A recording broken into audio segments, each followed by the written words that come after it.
Hi everyone, thank you for joining us today. I'm Dana Koh, the Deputy Editor of Tatler Singapore. Welcome back to Tatler TV.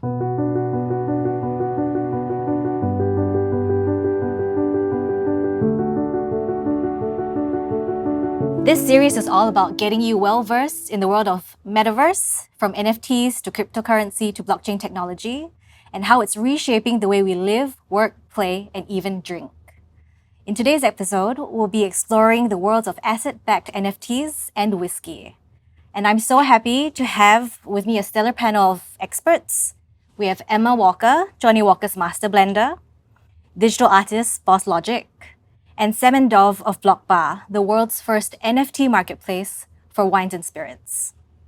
So Emma, let's start by talking about the whiskey.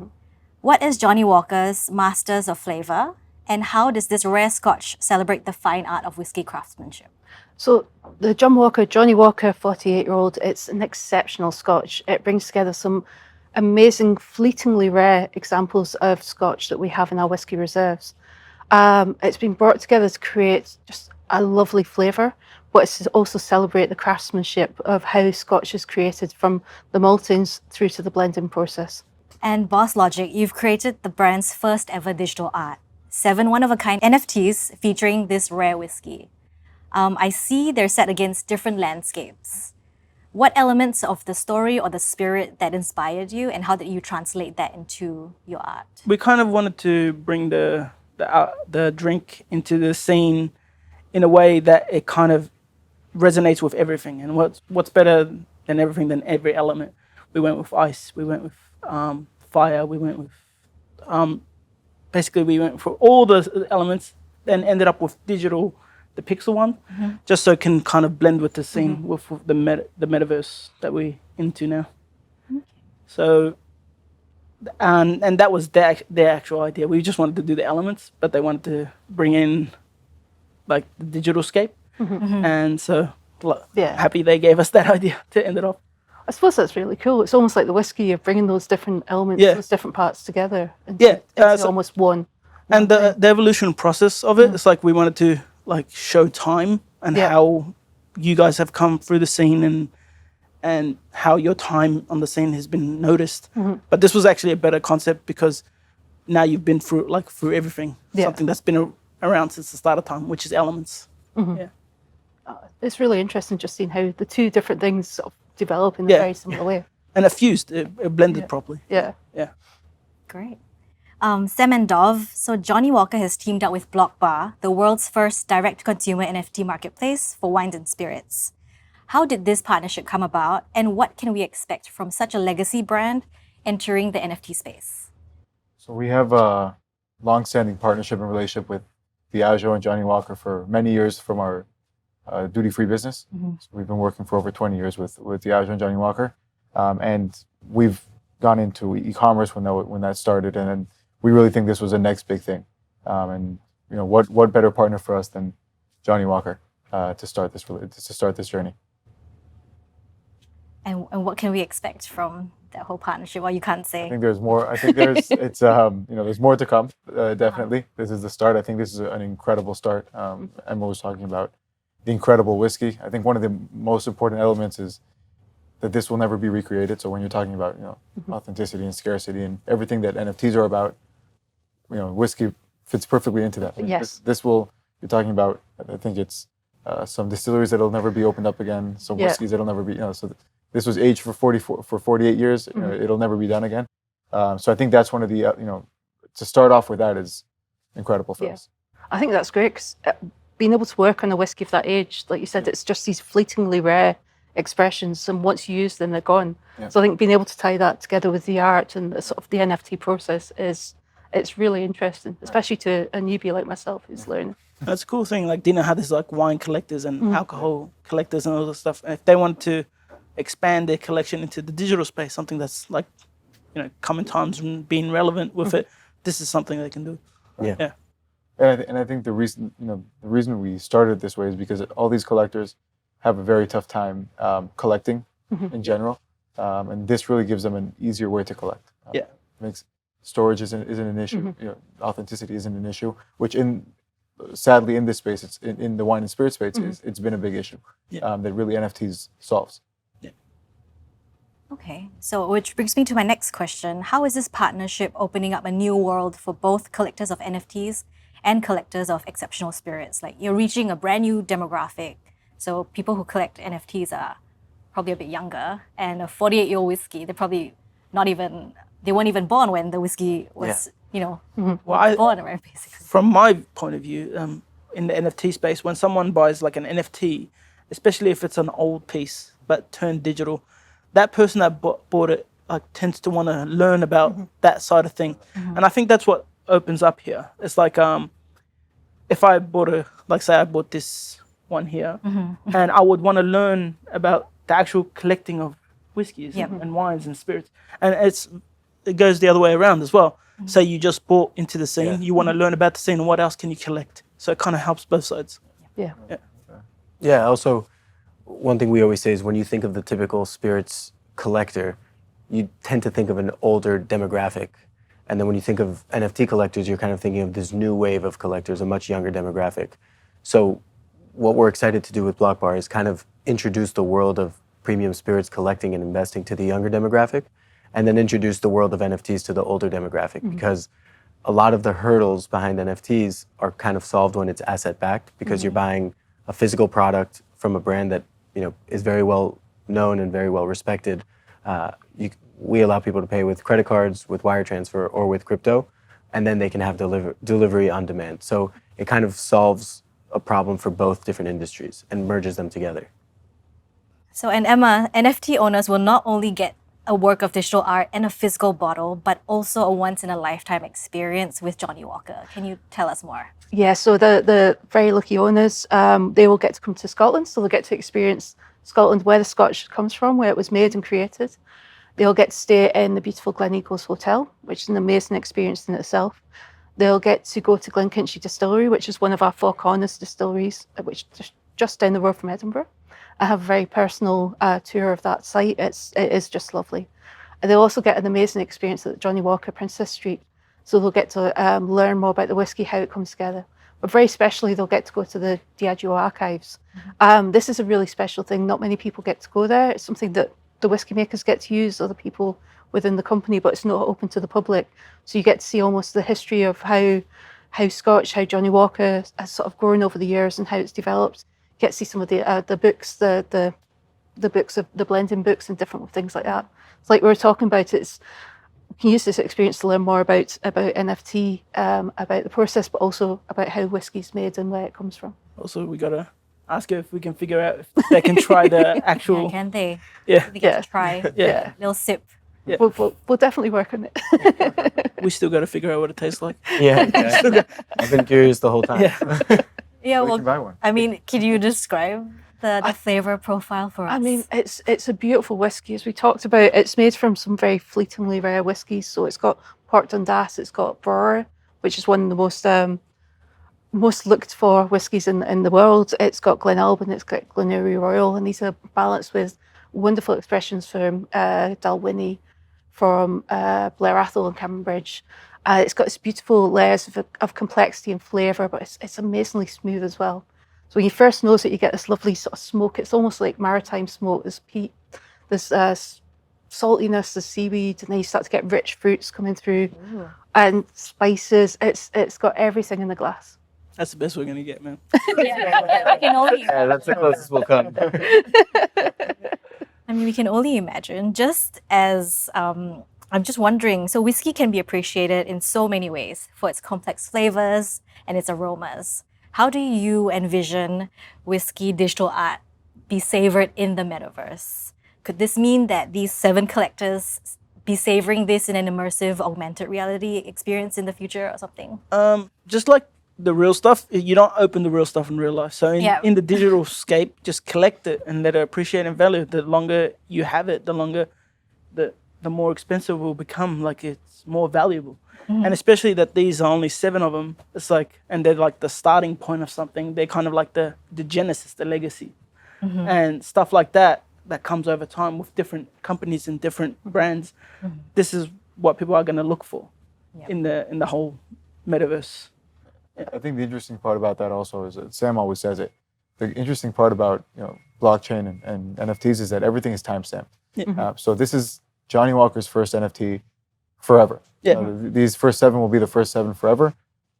Hopefully there's going to be a lot more to come, but these will be the first 7. Yeah. The first release that everybody will know throughout history. These will be the first Yeah. NFTs that Johnnie Walker has released. It's kind of like with like every collection. It's like in comic book, there's like the comic age Correct. of stuff. There's the in sneakers, like you got the old the old stuff that people like on the lookout for. Jordans. It's like everything, even with old cars. Yeah. And it's like that's what you want, and everything that's coming out now, especially when it's legit, genuine, and it's actually a big thing like this collaboration, is because it's in the whole scene is in the infancy stage.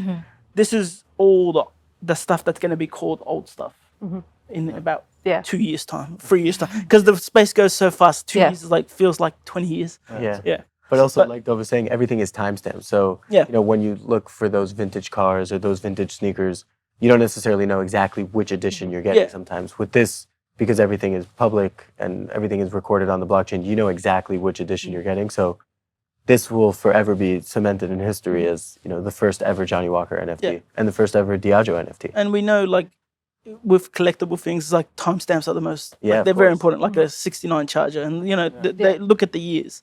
Yeah. So it gives it that from a newbie, it gives it that authenticity. You know that it's definitely what you're getting. And I suppose as well, the 7 people that buy this, then they get to almost be part of that entrepreneurship. Yeah. They're part of that. Well, I just assume, like, in my head, the 7 people that buy this, that literally go into this, are the 7 people that are not going to sell it.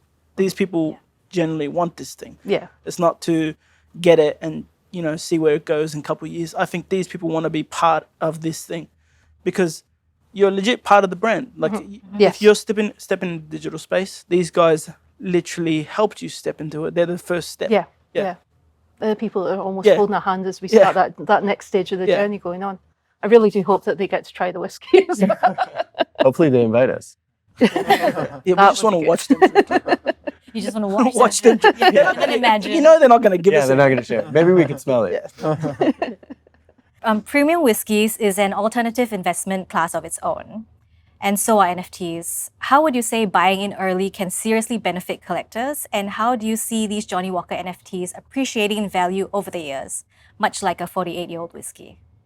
So I think, first of all, like as we said previously, it can't be recreated. So these 48-year-olds will be cemented in history, whether it's on the blockchain or it's going to be these aren't being recreated again. So these bottles, we'll have to wait another 48 years, which most of us probably won't be here, for them to do this. If they wanted to do this again, and obviously some distilleries have closed and whatnot. On appreciation, I think one of the things that our marketplace brings is it democratizes the industry and gives it a little bit more transparency.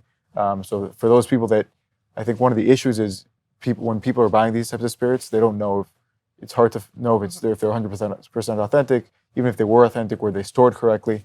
So that's what we guarantee. We store it for the customers until they want to drink it.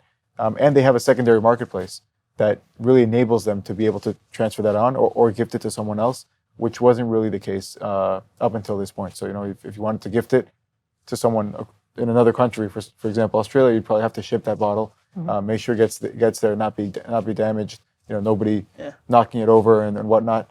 So what this really does is, we store it safely for you, and then you can either transfer that on, gift it, you can do whatever, or sell it, or redeem it, and then you have, it's the same as just buying it on e-commerce. But I think what our marketplace gives you is that that second layer that you don't have in the traditional market.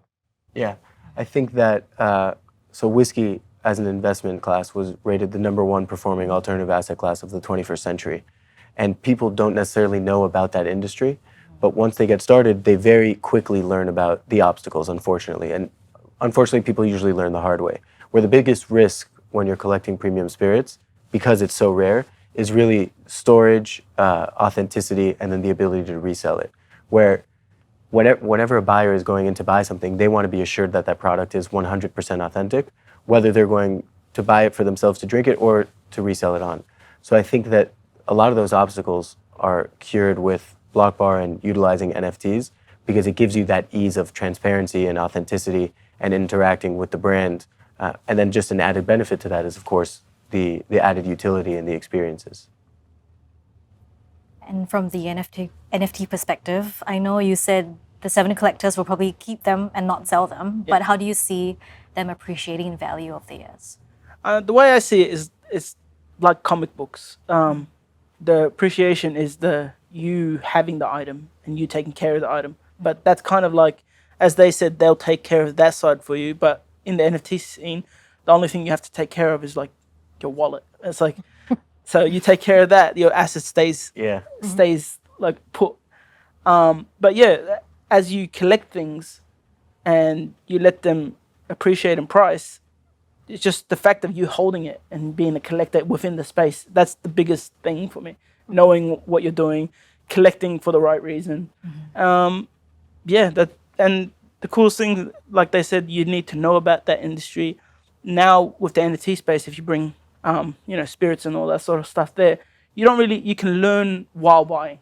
Like, that's the cool thing about it. Like, I would buy spirits and like collect them in my collection, not knowing what certain things are, and just learn along the way.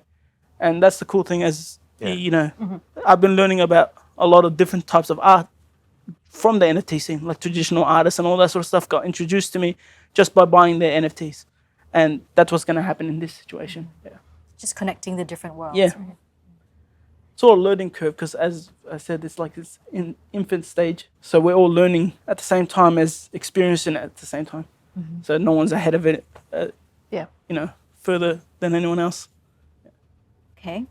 So coming back to the Singapore landscape, from collectors like Meta Koh, who bought Beeple's NFT, to crypto startups and NFT artists, Singapore is home to many key players in the Metaverse. Are you excited to launch this partnership with Johnnie Walker here? We're definitely very excited. We think Singapore is really a great place for premium spirits. It always has been. I mean, whether it's in Changi Airport or whether it's domestically on sites like Paneco and stuff like that, you always see that Singapore has an appreciation for high-end wine and spirits.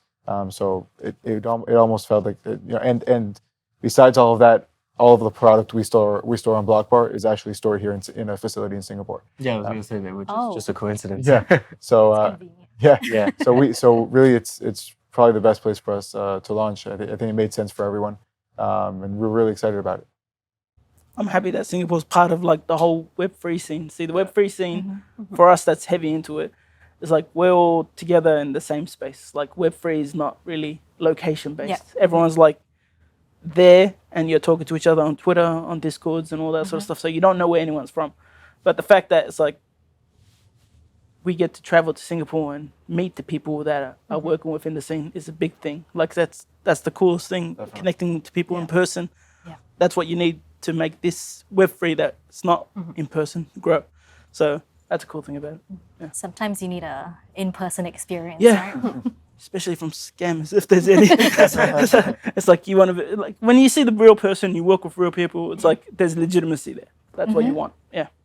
Again, it is interesting because that sort of reflects across to Scotch. I'm going to keep on bringing it back to whiskey as well. That. But it's that, where there was almost that worldwide community of people that have grown, have learned to really enjoy Scotch. Yeah. And it is, you can almost see that crossover again of it doesn't matter whereabouts in the world you are, you're enjoying essentially a glass of Scotland in front of you, and you like to talk to other people that enjoy that as well.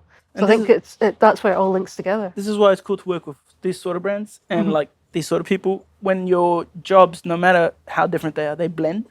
Like you can cross over stories, you can cross over objectives, you can cross over like experiences, ideas, and all that sort of stuff, and it works. And that's what makes a good collaboration, when everyone's genuine and everyone has the same motive. Yeah. And this is what this is. So now that you're in Singapore, are you arranging to meet with any of your fans? Yes. Especially ones that know how to play Street Fighters. You guys got some good Street Fighter players here. There's a guy named Cian, so shout outs to Cian.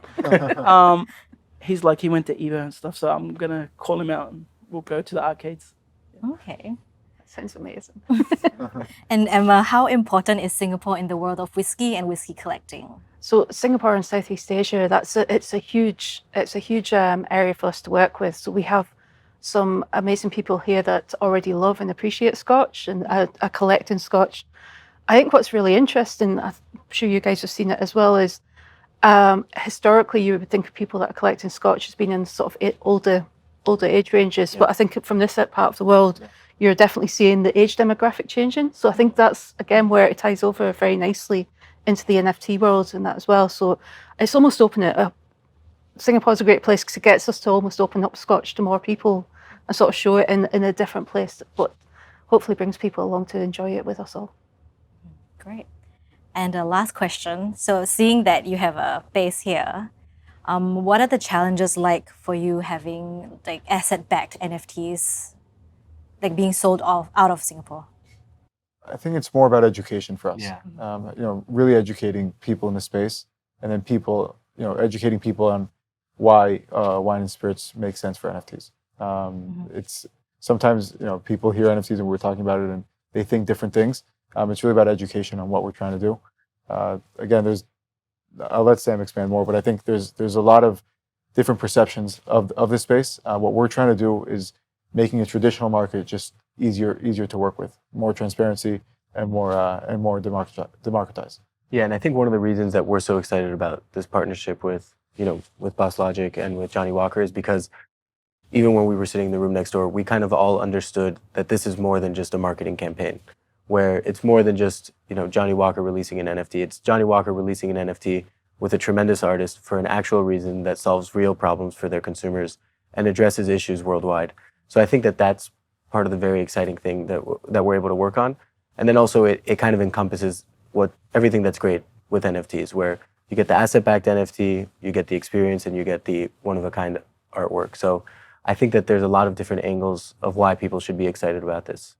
Not only that, it's like you don't ever usually get to be like in shake hand distance with companies, like big companies. Yeah. Like now you get to actually go into the core of Johnnie Walker's, like the whole thing.